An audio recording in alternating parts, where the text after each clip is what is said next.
Folks, welcome back to Aero-TV. I'm sitting next to Kirk Fryar. Kirk is an old friend, and surprisingly still a friend after putting up with me on a massive integration project about a year and a half ago. To make a long story short, you folks all remember when we made a decision on our Cirrus G3 Turbo to go from Integra 1 to the new R9. Well, handing your airplane over to an avionics shop and coming back a couple days later and it's all torn apart and there's seats here and wiring there and this and that is kind of like watching a brain surgeon operate on your kid. It was brutal, Kirk, but you were gentle. Kirk, I'd like to talk to you a little bit about life in the avionics business, which after 2009 and 2010 can't be a whole lot to brag about. No, it wasn't a great year. We hung in there like everybody else, reinvented ourselves, found new markets, opened up a couple new shops, and just kept on driving, and finally came out of it. And only a few dealers were able to even say last year they even made a profit. So we were hopefully one of those. So it looks like our quarter numbers are really good this year. Even with Sun and Fun next week, and then the new product last night. Very excited. A lot of hype. Customers are excited. Got tons of phone calls. It's 4 in the morning here. I'm getting phone calls back at the shop. Answering phone calls. So exciting time right now. So. I'm glad to see that happen. Now, keep in mind that Sarasota Avionics is not a small shop. You guys have put quite a footprint on the East Coast, especially in the Southeast community, although I know you're dragging in work from all over the country. First of all, tell me a little bit about Sarasota Avionics, your capabilities, your facilities. We are Class 1, 2, 3 certified repair station. We have maintenance. We have avionics. We have interior. We full capabilities on the bench. We have 6 locations in Florida now, 1 in Brazil. We have a shop in Pennsylvania we work with as well.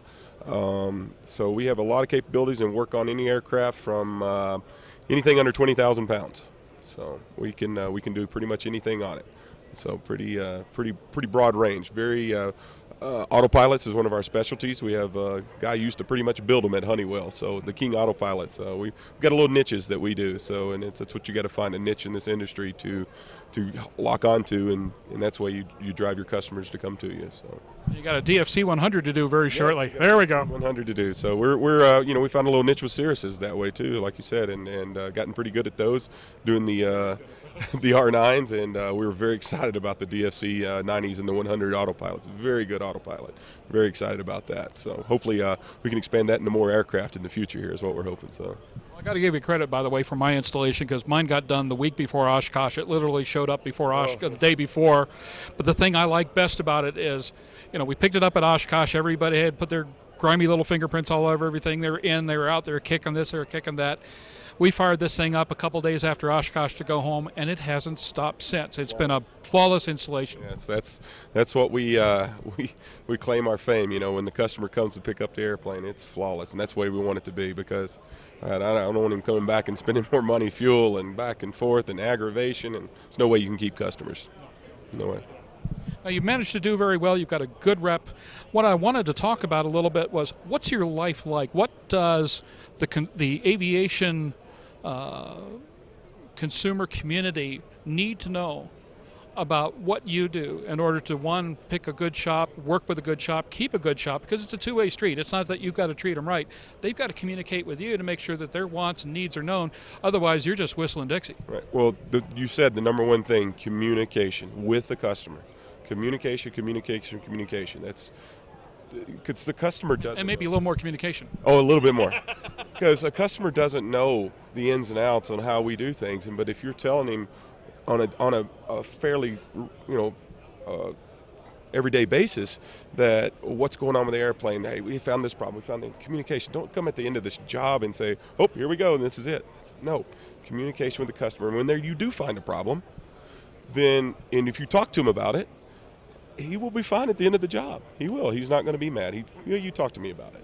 So communication is the number one key in any avionics shop. And a lot of them don't have it, but we try to have that. That's one thing we did. I talk to you all the time on your installation. What's going on? And I love the customers. And I've been real sick of me by the time that's done. I love customers to come to the shop.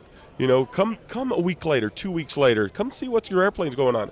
I have insurance on the hangar. I'll let you walk on my floor and go. I have hangars keepers. I have, like, you know, workman's comp. I'll let you come on there. Let's get an airplane. Let me show you how everything's, what we're doing here. You know, and it gives them that warm and fuzzy feeling of, okay, they know what they're doing. They're letting me see it. They don't, you know, because a lot of shops I know that don't let you come into the hangar to see what's going on because they're afraid of something. Hey, people mess up. It's going to happen, but bring the customer in, let him be involved in the installation, because then he feels like he's part of it at the end of it. Feels like he's part of your shop at the end of it, and that's the way we want our customers to feel like they're part of us. So, and that's why they come back, because they feel like they're part of our company. To the folks who right now who are updating much loved airplanes, some of them with a fair amount of hours on them, to the latest greatest glass panels and whiz bangs and all kinds of great new technologies, but still showing up with airplanes with 40 and 50-year-old wiring and componentry and so forth. Are their expectations realistic in regards to the upgrades to bring their panels at least into the 21st century? Yeah, I believe they're realistic. I mean, the things that we can do now with the digital, the glass, the digital, absolutely. I mean, a lot of these planes, they come out of our shop. You know, one in particular today, I mean, it looked like it came straight from the factory with the glass. I mean, you know, with the glass. I mean, it's amazing what they can do. So yeah, I can take a 1965 Piper and make it look brand new. You know, it's amazing. I remember a 140 in particular with an Aspen system I flew in, and it was hysterical because the little 140 is beating itself up, but boy, we knew what we were doing. Absolutely, absolutely. You know, it's amazing, and it's just so reliable and such information for the pilot now, and it's going to be safer flying in the future for them too. So. Part to me that was kind of fun. I mean, your little ferry airplane, I guess is a 140 Cherokee. 140 Cherokee has got at that time just the single panel Aspen in it, but that airplane never could, when it was designed, could have expected to have the capability, accuracy, and safety built into it that one box, and a very inexpensive box, all things considered, brought to the mix. Absolutely. I mean, you know, I remember back 10 years ago, and they come up with the 430 or 530, you know, the Garmin. What are they going to be able to do next? There's no way, you know, and it's you as yourself, and I can't fathom it sometimes, you know, it's just like Apple or anything. What else can they do? How much more information? Obviously, there's a lot more, and we're more to see to come in the future too. So, but it's an exciting time. What's the future look like for Sarasota Avionics? I mean, I'm sure you're looking at the trends and such, but how are you positioning yourself for a market on the rebound, one, and two, technologies that are changing about as fast as we can change shirts? Absolutely. Well, we've brought some young people into our field or into our company. You know, with the digital world, lots of adrenaline, ready to pump, ready to go into the future.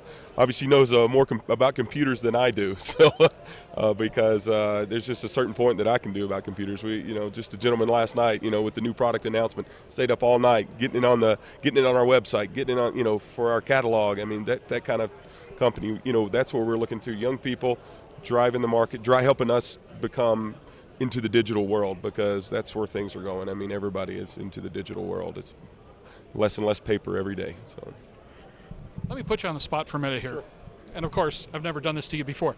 As a shop, and as a pivotal shop, at least in my neck of the woods, what do you want the manufacturers to know about what you're doing right now that can make your life, and more important, your customers' lives, easier for the future?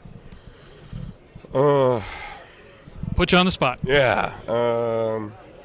What are we doing? A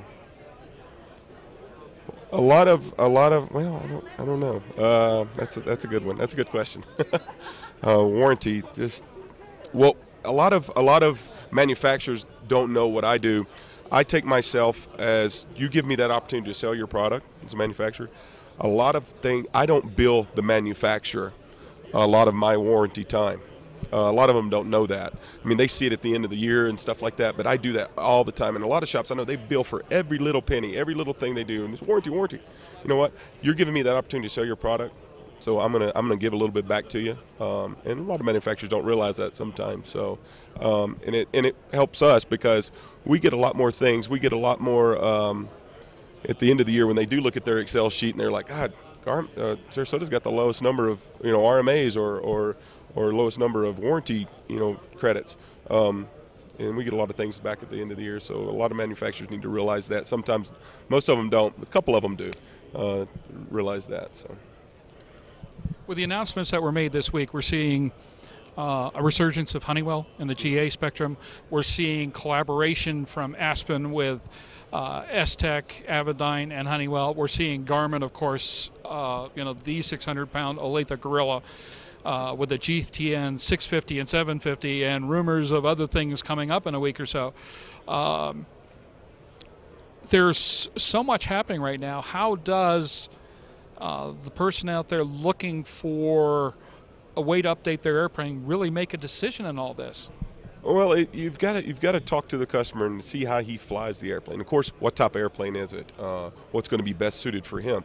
How does he fly? Does he fly hardcore IFR? Does he fly a weekend flyer? I mean, you've got to feel, obviously you got to feel what kind of his bank account, obviously. But, and what is he interested in? Is he a gadget guy? Is he a guy that just needs a little something for the VFR world? So you've got to really get to know your customer and what he really is going to want and what he's going to be happy with in the future. So. Well, we had an interesting talk the other day with Todd Winter at Mid-Continent. With all these super electric airplanes now, the work that they're doing right now with battery systems and electrical systems and apparently backups and so forth, is this community really ready for the all-electric airplanes we've been flying for the last couple of years? I am ready for it. It's more reliable. I mean, it's just a more reliable system, I think. I'm not an engineer by any means, but to me, you got an alternator and a battery. It's two backups, one vacuum pump. So to me, electrical is much more reliable. Solid state equipment, less load on the airframe itself, less weight. I mean, it's just one thing after another that makes the aircraft better, I think. So.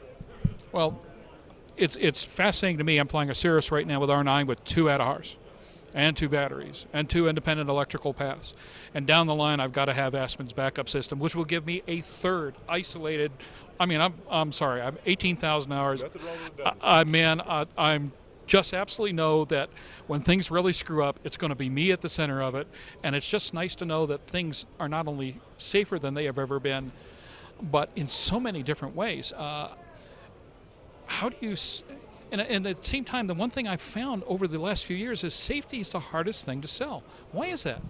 Well, because a customer can't see it on his panel. He can't see the safety. He's like, well, I'm a safe pilot. Well, are you? When and it hits the fan, are you going to be that safe pilot? Are you going to have that information in front of you? And that's, it's situational awareness is how I sell it to the customer. Or what are you going to have in front of you when you do lose your alternator, when you do lose your battery, when you're in the clouds and your autopilot goes out? What are you going to have? I mean, things fail. It's a man-made device. It will fail eventually. I mean, things will. Vacuum pumps fail, electrical fail, batteries fail. It's going to fail. But what are you going to have when it does go? So, situational awareness. As we wrap up, one of the things I did want to point out, and you guys were great to me on this, even though I'd had a lot of training with the system and had flown with Avidyne on a number of circumstances, but you folks made yourself available, let me know what I needed to do and how this was going on and who to call if I had a problem and so forth. But when people are picking up their airplanes and heading out of the shop with their brand new Mockbuster Thundercrunch 2000 Mark 7 and they're ready to go and they've got the greatest avionics wizardry since sliced bread, and they're all set and ready to go, are they really prepared to fly these systems? Absolutely not. Absolutely not. Hardly any of my customers are prepared. What we do is I'll go up, or one of my managers will go up with the customer or with his pilot. We'll fly the airplane just to check it out. We're not going to give him training yet, just to check it out. And then I have a couple CFIs I work with that I give 2 hours of free training in the air with him, and that's a pretty good time. And then he'll work with him on the ground and stuff like that. 2 hours of free training, and then I'll let that CFI, because that's what he's there for, to train people, and he's available for him to train. And a lot of customers, and actually lately, 8 hours, 10 hours of training that he's getting with this CFI to get, you say. And I always tell customers, and then some of them don't do it, do not fly IFR for a month. Yeah. Don't fly IFR. Get used to the system. Get used to your eyes looking at tapes. Get used to your eyes. Train your eyes, because You know, it's just like any panel. If you had 6 gauges and oh, you had your horizon over here instead of your over here where it's supposed to be, your eyes will get used to it and you'll start looking there for it. And it's the same way with the digital stuff out there today. Your eyes, your scan will get used to that. So this just take some time and fly it before you go up there. But and I try to tell customers, we try to give them the books before they come. And I always tell them there will be a test. There will be a test at the end of this. So some take it and some don't, but most of them are pretty good about it. Some of them get in there like, oh my God. I'm never gonna learn. Yeah, but they do. Just fly it. Just start pushing buttons. You ain't gonna hurt the system. Just push the buttons. Kirk, we thank you so much for your time. It's been a busy day here out in Reno, Nevada, and it's apparently snowing like the blazes outside. So we're looking forward to seeing you back in Florida in a couple of days when we do the DFC 100 install. I'm ready. But in no uncertain terms, folks, Kirk runs a great shop, so let me put my personal recommendation out there because my buns are flying on stuff he installed, and that feels pretty good to me. And more important, he's got a lot to say here that I think needs to sink into the rest of the GA community. So in the meantime, let's take a quick break here for a few more commercial messages. We thank so much the sponsors who have made all this possible today. We'll be back with you in a few minutes here at the 2011 Aircraft Electronics Association Convention and Trade Show.